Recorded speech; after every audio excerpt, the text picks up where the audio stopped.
É o seu último jogo também no Allianz Parque ou pro ano que vem dá para te esperar nessa cadeira? Como é que é? Não, por causa de um erro inacreditável do árbitro.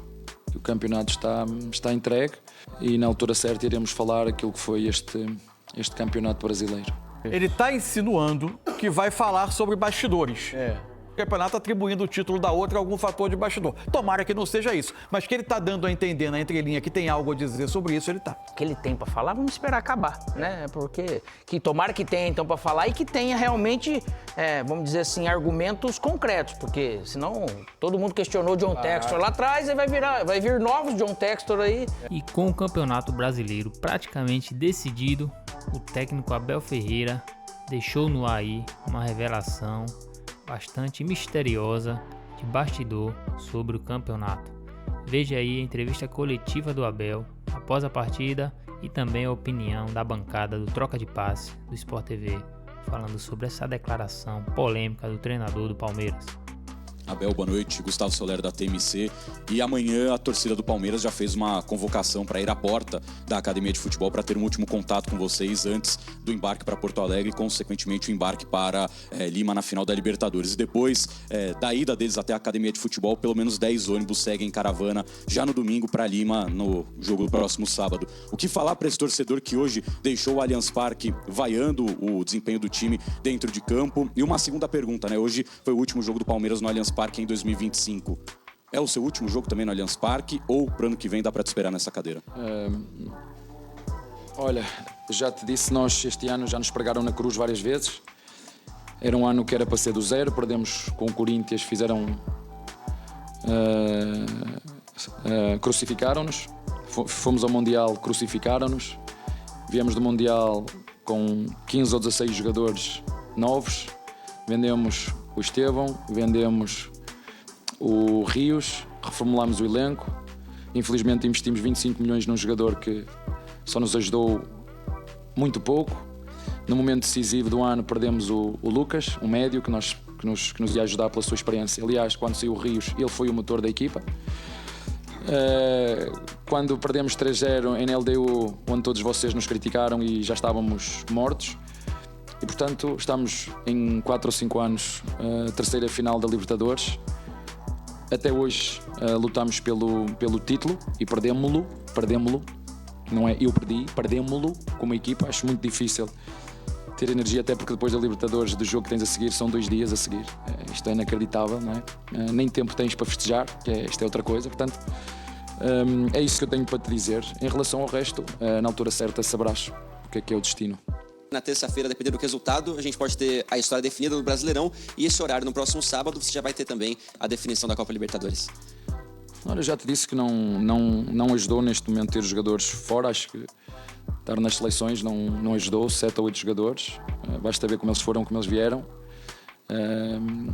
Lá jogam de uma maneira, treinam de outra. Alguns jogaram, outros nem jogaram nem treinaram, como deve ser, porque eu sei como é que funcionam as seleções. Mas temos aí, não adianta dizer, acho que devemos canalizar a nossa energia agora para aquilo que é o próximo sábado. Temos um jogo a meio de semana, vamos prepará-lo da forma que acharmos que é melhor, mas acho que o campeonato está entregue e na altura certa iremos falar aquilo que foi este campeonato brasileiro. Abel, boa noite. Pensando em sábado já então, a gente percebe que você, durante os últimos jogos, até durante os últimos meses, tem uma dificuldade ali, talvez, para saber quem é o meio armador. Você já testou Maurício, você já testou Veiga, o Andreas, quando o Lucas Evangelista estava à disposição, também jogou ali? Não tenho. Sim. Não tenho. Um está lesionado, o outro estava castigado. Mas castigado por quê? Você sabe porque é que ele ficou castigado? Como é que é? Não, por causa de um erro inacreditável do árbitro. Ou o que eu estou a dizer é mentira?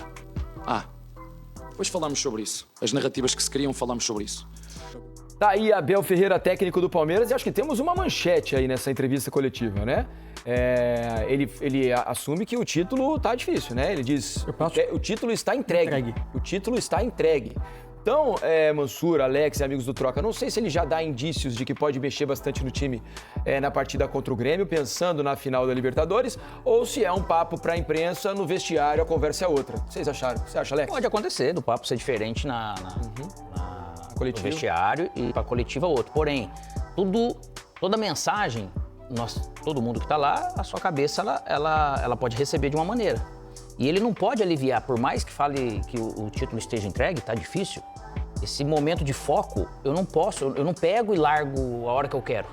Vou largar aqui, daqui a pouco eu pego de novo para eu concentrar, para eu focar. Não é assim que funciona a cabeça do competidor. Sim. Então essas mensagens, igual o Felipe ao mesmo tempo fala assim, eu não tô pensando lá, tô pensando aqui. Essa já é um recado mental para todo mundo. Falou, opa, eu vou focar aqui, meu melhor é aqui, amanhã é amanhã, né? Então eu acredito que ele não vai desistir nesse sentido, vai para Porto Alegre para vencer o Grêmio, independente de quem quer que seja. A lógica ele vai pensar, ele é um cara estratégico, já experiente, inteligente, ver o que ele pode de repente poupar ou não, porque ele tem opções.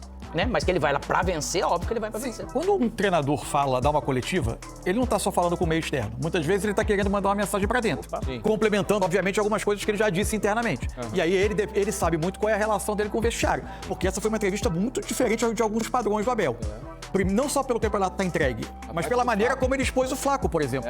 Eu não sei se uma ele... coisa é o que eu peço, o outro é o que ele tem feito. Vou ter uma conversa particular com ele. Eu não sei se ele sente que é um momento que o time dele, assim, não tá bem, até mentalmente, tá cansado. Então ele, gente, agora, esse campeonato aqui está entregue, o foco, a gente já foi desafiado na Libertadores, porque ele combinou esse discurso do campeonato entregue sempre com o jogo do outro sábado, porque tiraram a gente da final, depois do primeiro jogo com a LDU. Então, gente, agora o foco é nesse jogo, a gente foi desafiado nesse campeonato e tentando dar uma mexida para tentar gerar um outro momento. Eu não sei se ele iniciou uma espécie de trabalho mental, tanto em relação ao Flamengo, né? Vocês ganharam o Brasileiro, mas a gente vai focar nesse jogo, e tanto em relação ao grupo dele. Tem coisas que só ali quem sente a temperatura do vestiário sabe o que moldou essa estratégia. Não foi uma entrevista padrão do Abel em relação a outro jogo. Eu nunca tinha visto ele expor um jogador.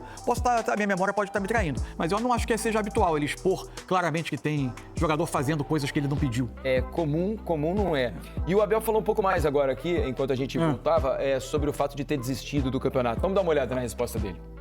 Abel, falamos português, mas o português de Portugal em relação ao brasileiro tem pegadinhas. Quando você fala assim, o campeonato está entregue, e agora nessa última resposta você falou o nosso adversário que vai conquistar o título, algo nesse sentido. Você já entregou, você já jogou a toalha em relação ao campeonato brasileiro, ou você está fazendo jogo de cena? Queres fazer outra pergunta? Não, só essa. Então, não tenho nada para dizer, essa resposta já dei, que estás-me a perguntar para dizer a mesma coisa. Acho que não somos estúpidos de entender jogar jogos de 2 em 2 dias como temos, que a equipa que conseguisse abrir nestes 2, 3 jogos que faltasse antes da Libertadores, como é que nós vamos jogar uma Libertadores e depois, 2 dias depois, tens energia, tu e dos teus jogadores, para mobilizá-los para o jogo seguinte?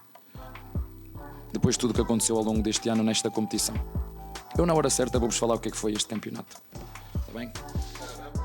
O que será que ele ainda não disse? Não, tem uma parte que, aliás, não é a primeira vez. A última coletiva ele já deixou isso no ar. Isso. Ele está insinuando que vai falar sobre bastidores. Seria muito ruim que depois de um campeonato que teve os erros para um lado para o outro, o Palmeiras teve o jogo do Maracanã aqui contra o Flamengo, que teve o lance que para mim foi pênalti no início do jogo, e o primeiro choque entre os dois, no primeiro turno teve um pênalti no Arrascaeta. Àquela altura eu achei pênalti, muita gente não achou. Foi uma decisão muito interpretativa que pendeu também pro lado do Flamengo. Mas houve também no início do campeonato outros lances que penderam pro lado do Palmeiras, o jogo com o São Paulo, o jogo com o Sport. Gente, o campeonato de 38 rodadas é assim. Seria muito frustrante um campeonato de 2 grandes equipes, com 2 grandes treinadores que ajudaram tanto a construir no campo um campeonato tão bem disputado, que uma das partes terminasse o campeonato atribuindo o título da outra a algum fator de bastidor. Tomara que não seja isso. Mas que ele tá dando a entender na entrelinha que tem algo a dizer sobre isso, ele tá. Você acha que o discurso ele tá realmente entregando o título pro Flamengo? Assim, você acha que ele desistiu e vai focar completamente na Libertadores? Cara, isso tudo também pode ser, não vou falar jogo de cena. Jogo de cena, eu posso jogar uma casca de banana também pro meu adversário, né? E aí cai se quiser, né? Isso aí tem muitas entrevistas, assim, que acabam saindo, ela é pensada, né? É óbvio que ele também tem um certo de coerência. Pô, faltam 3 jogos, 9 pontos, abriu 4. Se fosse ao contrário, ele ia falar que não estava decidido igual o Felipe. Mas ao mesmo tempo fala, poxa, peraí, eu tenho uma decisão super importante lá, eu tenho 3 jogos fora. E não é simplesmente você falar os 4, é possível fazer os 9 pontos, o adversário perder. No futebol tudo é possível, a gente já viu algumas loucuras. Só que nós estamos falando desse Flamengo, cara. Esse Flamengo é muito perigoso, é muito letal, ele tá muito focado. E tá com um treinador com fome de seguir fazendo história, vamos dizer, mas agora como treinador.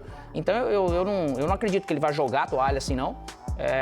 Ele vai para vencer o jogo, mas tudo isso é recado, porque de uma derrota, 2 empates nesses últimos 3 jogos, e esses 2 jogos em casa, da maneira que foi, que ele vinha fazendo muitos gols, vinha fluindo naturalmente algumas coisas que passaram a não fluir, opa, eu preciso dar um chacoalhão. E ele que tem o domínio do vestiário dos jogadores. Então essa maneira dele falar com a parte externa, vai muito aquilo, o Mansur falou, e é isso mesmo, sobre tentar pegar alguma coisa. Isso é normal de todo vestiário, eu preciso, cara. Às vezes o cara vai falar, Felipe, pô, os caras falaram lá que você é um mau apresentador pra caramba. Alguma coisa pra mexer contigo pra não parecer que você tá sentando aqui de qualquer maneira. Então isso eu acho que ele domina muito bem de fazer. Agora, o que ele tem pra falar, vamos esperar acabar, né? Porque tomara que tenha então pra falar e que tenha realmente, vamos dizer assim, argumentos concretos. Porque senão todo mundo questionou John Textor lá atrás e vai vir novos John Textor aí e acabar sendo de uma certa maneira injusta e que eu acho que também não fica legal.